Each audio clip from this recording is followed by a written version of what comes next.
ಗಡ್ಡ ಬಿಟ್ಕೊಂಡ್ಬಿಟ್ರೆ, ಟೋಪಿ ಹಾಕೊಂಡ್ಬಿಟ್ರೆ ಅವ್ರೇನ್ ದೊಡ್ಡ ಮುಸ್ಲಿಂ ನಾಯಕನ ಅಂದಂತ ನಲ್ಪಾಡ್ ತಪ್ಪಿಲ್ವಾ? ಸಾದಿಕ್ ಪೈಲ್ವಾನ್ ತಪ್ಪಿಲ್ವಾ? ಒಳಗೊಳಗಡೆ ಸುಮ್ನೆ ಅಲಿಗೇಷನ್ ಮಾಡೋದು. ಇದೆಯಾ ನಿಮ್ಮ ಹತ್ರ ಪ್ರೂಫು? ಜಮೀರ್ ಅಹ್ಮದ್ ಖಾನ್ ಫಂಡಿಂಗ್ ಮಾಡಿದ್ದಾರೆ ಅನ್ನೋದಕ್ಕೆ ಪ್ರೂಫ್ ಇದೆಯಾ ನಿಮ್ಮ ಹತ್ರ? ಏನ್ ಸಾಬೀತ್ ಮಾಡ್ತಾ ಇದ್ದೀರಾ ನೀವು ಈ ಮೂಲಕ?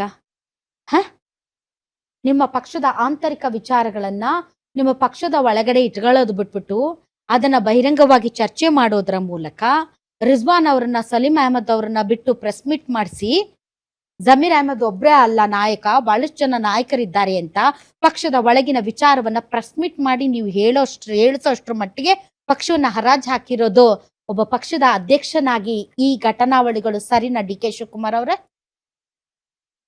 ಪಕ್ಷ ಇಲ್ವಾ ನಿಮ್ಗೆ? ಪಕ್ಷದ ಒಳಗಡೆ ಚರ್ಚೆ ಮಾಡಬಹುದಾಗಿತ್ತಲ್ಲ ನೀವು? ಹೌದು ಮೇಡಮ್.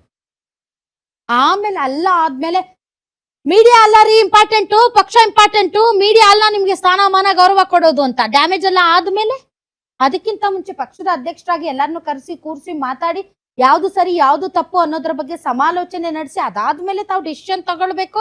ಅದನ್ನ ಬಿಟ್ಟು ಯಾರೋ ಲೆಟರ್ ಬರ್ದ್ರಂತೆ, ಇಬ್ರು ಹೋದ್ರಂತೆ, ಅವ್ರು ಹೇಳಿದ್ರಂತೆ, ಅವ್ರ ಹೆಸರಿನ ಆಧಾರದ ಮೇಲೆ ಡೈರೆಕ್ಟ್ ಹೈಕಮಾಂಡ್ ಸಲೀಂ ಇವ್ರನ್ನ, ನಾಸಿರ್ ಅವ್ರನ್ನ ಮತ್ತೆ ಜಬಾರ್ ಅವ್ರನ್ನ ರಾಜೀನಾಮೆ ಕೊಡಿ ಅಂತ ಕೇಳಿ.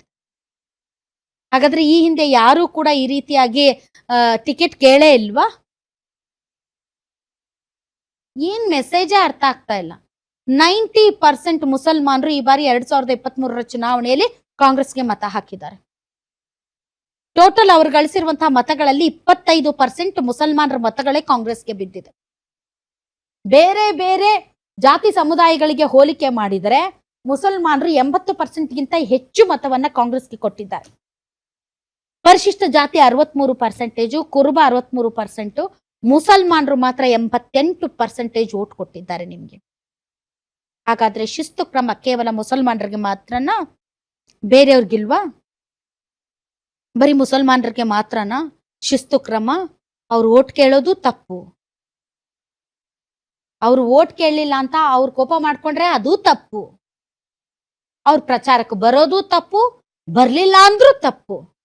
ಅದು ಅಂದ್ರೆ ನಿಮಗೆ ಅತಿ ಹೆಚ್ಚು ಓಟ್ ಹಾಕ್ತವ್ರು, ನಿಮ್ಮನ್ನ ಬೆಂಬಲಿಸೋರು, ನೀವೇ ನಮ್ಮ ನಾಯಕರು ಎಂದು ನಿಮ್ಮನ್ನೇ ಒಪ್ಪಿಕೊಂಡವರು, ಅವ್ರ ಮೇಲೆ ಮಾತ್ರ ಶಿಸ್ತು ಕ್ರಮ. ಬೇರೆ ಬೇರೆ ಸಂದರ್ಭದಲ್ಲಿ ಯಾರು ಅಪಸ್ವರಗಳನ್ನ ಮಾತಾಡಿಲ್ವಾ? ನಮಗೂ ಒಂದು ಟಿಕೆಟ್ ಕೊಡಿ ಅಂತ ಕೇಳಿದ ಕವಿತಾ ರೆಡ್ಡಿ ಅವ್ರನ್ನ ತೆಗೆದು ಬಿಸಾಕಿದ್ರಿ ನೀವು. ಅದೇ ರೀತಿ ರಮ್ಯಾ ಅವ್ರ ಬಗ್ಗೆ ಏನಾದ್ರೂ ನೀವು ಕ್ರಮ ತಗೊಂಡ್ರ? ಅವಾಗಿರ್ಲಿಲ್ವ ಶಿಸ್ತು?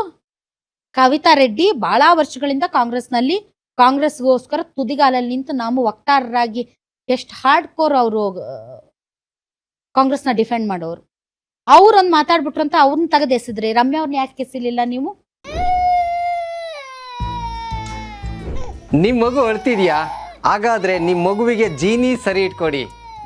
ಯಾಕಂದ್ರೆ ಜೀನಿ ಸರಿ ಇಟ್ಟು ನಿಮ್ಮ ಮಗುವಿಗೆ 100% ಸರಿಯಾದ ಆಹಾರ.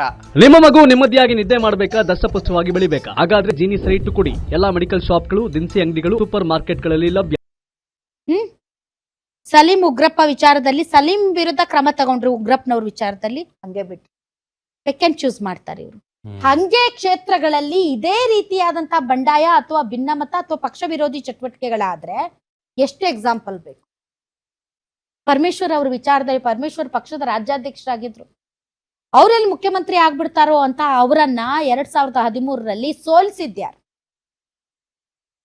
MLC ಎಲೆಕ್ಷನ್ ನಲ್ಲಿ ಇಕ್ಬಾಲ್ ಅಹಮದ್ ಸರಡಗಿಯನ್ನ ಸೋಲಿಸಿದ್ಯಾರು. ಜಾಫರ್ ಶರೀಫ್ ಮೊಮ್ಮಗನನ್ನು ಸೋಲಿಸಿದ್ಯಾರು. ಬ್ಯಾಂಗ್ಳೂರ್ ಸೆಂಟ್ರಲ್ ನಲ್ಲಿ ಮನ್ಸೂರ್ ಅಲಿ ಖಾನ್ ಅನ್ನ ಸೋಲಿಸಿದವ್ರು ಯಾರು? ಈ ರೀತಿ ಲಿಸ್ಟ್ ತುಂಬಾ ದೊಡ್ಡದಿದೆ. ಅವ್ರೆಲ್ಲರ ವಿರುದ್ಧ ತಾವು ಕ್ರಮ ತಗೊಂಡ್ರ? ಪರಮೇಶ್ವರ್ ಅವ್ರ ಕೇಸಲ್ಲಿ ಯಾರ ವಿರುದ್ಧ ಕ್ರಮ ತಗೊಳ್ತೀರಿ? ಹಂಗಾದ್ರೆ ಇವತ್ತು ಪೊಸುಕ್ಕಂತ ಇವ್ರಿಗೆ ಶಿಸ್ತು ಅನ್ನೋದು ತುಂಬಾ ದೊಡ್ಡ ವಿಚಾರ ಆಗೋಯ್ತು. ಆಯ್ತು, ಜಮೀರ್ ವಿರುದ್ಧ ಕ್ರಮ ತಗೊಳ್ತೀರಾ? ತಗೊಳ್ಳಿ, ಆಯ್ತು ತಗೊಳ್ಳಿ. ನೀವು ನಾಗೇಂದ್ರ CM ಆಪ್ತರು, ರಾಜಣ್ಣ CM ಆಪ್ತರು, ಜಬ್ಬರ್ CM ಆಪ್ತರು, ನಸೀರ್ CM ಆಪ್ತರು. ಎಲ್ಲಿವರೆಗೆ ಮುಖ್ಯಮಂತ್ರಿಗಳು ತುಟಿ ಪಿಟಕ್ಕಂದಿಲ್ಲ. ಯಾಕೆ ಮಾತಾಡ್ತಾ ಇಲ್ಲ? ಯಾಕಿರ್ಬೋದು? ಗೊತ್ತಿಲ್ಲ, ಅವ್ರಿಗೆ ಭಯ ಇರಬೇಕು ಮೋಸ್ಟ್ಲಿ, ಕುರ್ಚಿ ಏನಾದ್ರೂ ಮಿಸ್ ಆಗ್ಬಿಡುತ್ತೆ ಅಂತ. ಹೈಕಮಾಂಡ್ ವಿರುದ್ಧ ಮಾತಾಡಿದ್ರೆ ನಾಳೆ ಮತ್ತೆ ಕುರ್ಚಿ ಅವ್ರ ಸ್ಥಾನ ಬುಡಕ್ಕೆ ಪಲ್ಲಟ ಬೆಂಕಿ ಆಗ್ಬಿಟ್ರೆ. ಬೀಳುತ್ತೆ ಅಂತ. ಬಟ್ ಹೈಕಮಾಂಡ್ ಅಂದ್ರೆ ಯಾವ ಹೈಕಮಾಂಡ್ ನನ್ಗೆ ಅರ್ಥ ಆಗ್ತಾ ಇಲ್ಲ. ಈಸ್ ಇಟ್ ಮಲ್ಲಿಕಾರ್ಜುನ್ ಖರ್ಗೆ ಅವರು?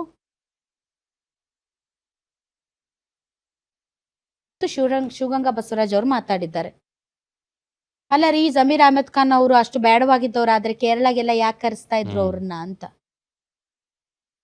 ಆಮೇಲೆ ಮುಸಲ್ಮಾನ ನಾಯಕರು, ಒಗ್ಗಟ್ಟಿದೇನ್ರಿ ನಿಮ್ಮಲ್ಲಿ?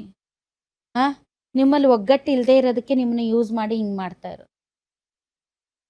ಒಗ್ಗಟ್ಟಿದ್ದಿದ್ರೆ ಹಿಂಗಾಗ್ತಿರ್ಲಿಲ್ಲ. ನಿಮ್ಮಲ್ಲಿ ಒಗ್ಗಟ್ಟಿದ್ದಿದ್ರೆ ನಿಮ್ ದಾವಣಗೆರೆ ದಕ್ಷಿಣದಲ್ಲಿ ಸೀಟು ಸಿಕ್ತಿತ್ತು. ನಿಮ್ಮಲ್ಲಿ ಒಗ್ಗಟ್ಟಿದ್ದಿದ್ರೆ ನಿಮ್ಮನ್ನ ಟಚ್ ಮಾಡೋಕ್ ಮುಂಚೆ ಹೆದರ್ತಿದ್ರು. ಹಂಗೆ ಬೇರೆ ಸಮುದಾಯಗಳನ್ನ ಟಚ್ ಮಾಡಕ್ ಹೇಳಿ ಅವ್ರನ್ನ. ಸಮುದಾಯದ ನಾಯಕರು ಹೆಂಗ್ ನಿಂತ್ಕೊಳ್ತಾರ ನೋಡೋಣ. ಹೌದು ಮೇಡಮ್. ನಿಮ್ಗೆ ಮಿನಿಸ್ಟರೇ ಆಗ್ಬೇಕು ಅನ್ನೋದಾದ್ರೆ ಕೇಳಿ, ಕೇಳಿ. 90% ಓಟ್ ಹಾಕಿದ್ದೀರಲ್ಲ ನೀವು ಮುಸಲ್ಮಾನರೆಲ್ಲರೂ ರಾಜ್ಯದಲ್ಲಿ. ನೀವು ಕಾಂಗ್ರೆಸ್ ಅನ್ನೇ ನಿಮ್ಮ ಉದ್ಧಾರಕ ಪಕ್ಷ. ಕಾಂಗ್ರೆಸ್ಸೇ ನಿಮ್ಗೆ ಏನಾದ್ರೂ ಮಾಡಕ್ಕೆ ಸಾಧ್ಯ ಇದ್ರೆ ಕಾಂಗ್ರೆಸ್ ಪಾರ್ಟಿ ಮಾತ್ರ ಭಾಷಣ ಹೊಡಿತೀರಲ್ಲ, ಕೇಳಿ. ಜಮೀರ್ ಅಹಮದ್ ಖಾನ್, ತನ್ವೀರ್ ಸೇಠ್ ನೀವು ಕೇಳಿ, ರಿಜ್ವಾನ್ ಅರ್ಷದ್ ನೀವು ಕೇಳಿ, ನಮಗೂ ಕೊಡಿ ಅಂತ. ಕೊಡಿ, ಕ್ಯಾಬಿನೆಟ್ ಅಲ್ಲಿ 3 ಸ್ಥಾನ ಕೊಡಿ ಮುಸಲ್ಮಾನರಿಗೆ ಅಂತ ಕೇಳಿ. ರೆಹಮಾನ್ ಇವ್ರಿದ್ದಾರೆ, ಯಾರು ಇಬ್ಬರಿಗೆ ಕೊಟ್ಟಿದ್ದಾರೆ, ಇನ್ನು 3 ಜನಕ್ಕೆ ಕೇಳಿ. ಬೇಡ ಅಂದ್ರು ಯಾರು? ಅದನ್ನ ಬಿಟ್ಟು ಇನ್ನೊಬ್ಬರನ್ನ ಇಳಿಸೋದಕ್ಕೆ ಇವೆಲ್ಲ ಷಡ್ಯಂತ್ರಗಳು ಎದಕ್ ಬೇಕಾಗಿತ್ತು ನಿಮ್ಗೆ? ಹಂಗಾದ್ರೆ ಮುಸಲ್ಮಾನರನ್ನ ಈಸಿಯಾಗಿ ಒಡೆದಾಳ್ಬೋದು ಅಂತ ಗೊತ್ತಾಯ್ತು ಇವತ್ತು.